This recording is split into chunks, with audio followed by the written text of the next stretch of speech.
في عام 1845 ضرب مرض اللفحة المتأخرة محاصيل البطاطا في جزيرة أيرلندا. هذا المرض تسبب بدمار محصول البطاطا الذي كان أغلب الفقراء الأيرلنديين يعتشون عليه، مما تسبب في أكبر مجاعة في تاريخ أيرلندا. راح ضحيتها أكثر من 1,000,000 أيرلندي ما بين عامي 1845 و 1852، في حين انخفض عدد سكان أيرلندا بمعدل يقترب من ربع عدد السكان نتيجة للموت أو الهجرة هربا من المجاعة. وفي وسط المجاعة أمر خليفة المسلمين وقتها أمير المؤمنين السلطان عبد المجيد الأول بإنقاذ الفقراء الإيرلنديين الذين استغاثوا بأمم الأرض لإنقاذهم. فقررت دولة الخلافة الإسلامية العثمانية إرسال 10,000 جنيه استرليني لنجدة فقراء أيرلندا الكاثوليكية، وهذا مبلغ يقدر بالملايين في زمننا هذا. إلا أن بريطانيا البروتستانتية رفضت السماح للمسلمين بالتبرع بهذا المبلغ، وذلك لأن الملكة البريطانية فيكتوريا تبرعت لأيرلندا ب2,000 جنيه استرليني فقط، ولم ترد أن يتفوق عليها أحد، فسمحت بريطانيا للعثمانيين بالتبرع ب1,000 جنيه استرليني فقط.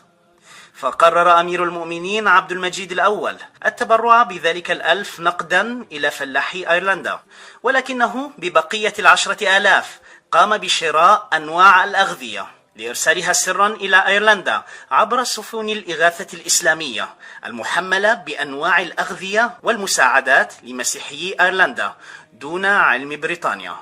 فأبحرت سفن البحرية الإسلامية من عاصمة الخلافة إسطنبول باتجاه أيرلندا في عملية إغاثة إسلامية، ولكن البحرية البريطانية علمت بالأمر فاعترضت طريق السفن الإسلامية ومنعت رسوها في مينائي بلفاست وكورك سيتي.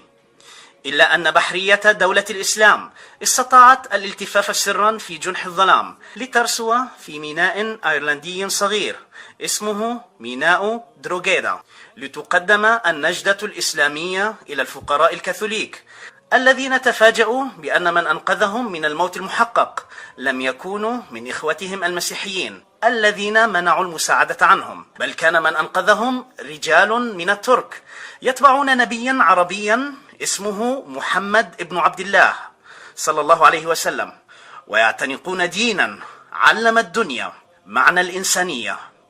هذا الدين اسمه الإسلام. لذلك توجه وجهاء أيرلندا برسالة شكر إلى الخليفة المسلم السلطان العثماني عبد المجيد الأول. هذه الرسالة ما زالت محفوظة في الأرشيف العثماني إلى يوم الناس هذا، وجاء في تلك الرسالة: We, the noblemen, gentlemen and inhabitants of Ireland, want to express our thanks and gratitude for the Ottoman Sultan's magnificent assistance due to the disaster of death. It is unavoidable for us to appeal the assistance of other countries in order to be saved from the enduring threat of death and famine. The Ottoman Sultan's magnificent response to this aid call displays an example to European states. وملخص هذه الرسالة أن وجهاء وسادة أيرلندا يشكرون السلطان العثماني لما قدمه لهم لإنقاذهم من المجاعة، وأنهم يرون أنه ما قام به العثمانيون يعتبر قدوة لبقية الدول الأوروبية. الجميل في الأمر أن الأيرلنديين على عكسنا لم ينسوا جميل صنع العثمانيين لهم، وهذه في الحقيقة صفة متلازمة لدى الروم بشكل عام، ونعني بالروم الأوروبيين. فالروم كما ذكرنا في حلقة سليمان القانوني لا ينسون الأبطال بغض النظر عن دينهم وقوميتهم. فأيرلندا لا تزال حتى يوم الناس هذا تحفظ للمسلمين العثمانيين جميلهم، لدرجة تحول فيها فريق كرة القدم لنادي مدينة دروغيدا، ذلك الميناء الصغير الذي نزلت فيه المساعدات العثمانية، تحول فيها شعار نادي كرة القدم لديهم إلى شعار دولة الخلافة العثمانية. وما زال لاعبو ذلك الفريق في أيرلندا حتى يوم الناس هذا يحملون على صدورهم شعار الدولة الإسلامية العثمانية.